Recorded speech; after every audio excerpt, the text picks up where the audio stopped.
Machiegni kendo Nyakaramogi wadhi nyime ka koro en ywaruok nomuoche tesendo bila madogo e kaunti ma Tana River odhiambo manyoro bang' jadak makono monjo tesendo bila no ka gidwaro mondo ondhi achije mayande ne chielo gi magina kendo nego ji 3 e alwora ma Anole gi KBC.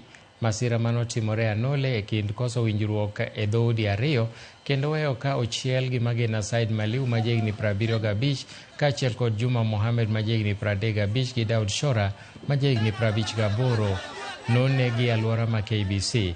Jodak makono koro seo bila kuom rem mako achije magiwacho ni pod ni thuolo kata mana bang' timo masira makamano. Komanda mar obila ma Bangale Ephraim Karani oyango nek makamano kendo singo ne jodak gi nobiro timo monyalo. Tulikuwa tunaangalia hivi nikijua hata wale walikuwa na bunduki na wale walikuwa na panga na wajua. Walikuwa watu 8. Watu 8, wanne walikuwa na beba mapanga, wanne wako na bunduki.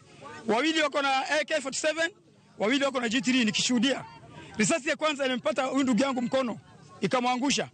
Nikimwendea karibu yake ndio zinamiminwa kwetu. Mimi nikawa nimingirika, nikavuka barabara, yeye wakamkujia pale mahali ameanguka, wakammalizia pale. Tuko kule tunakufa, alafu wao wameweka mabikoni ya upuzi huko na wao ndio wanatumaliza. Sababu wanataka kufanyia ardhi yetu biashara. Tunakuomba Bwana Kindiki popote ulipo, Mheshimiwa President Ruto, tunakuomba popote ulipo.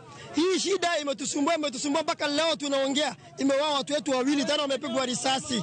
Na Bwana Rais ulisema watu wa mafuriko waende juu kwa sababu maeneo yao wanaishi ni maeneo yameharibika na maji. Na hii kitu inaendelea, tunaweka amani lakini tunaendelea kutukuawa. Tunaomba serikali tafadhali. Serikali yetu madogo hata ikiwezekana wapigwe transfer wote. Bwana Kindiki, tunakusalamu ya kwamba kama ile waziri wa usalama wa nchi mzima, tafadhali ufike madogo.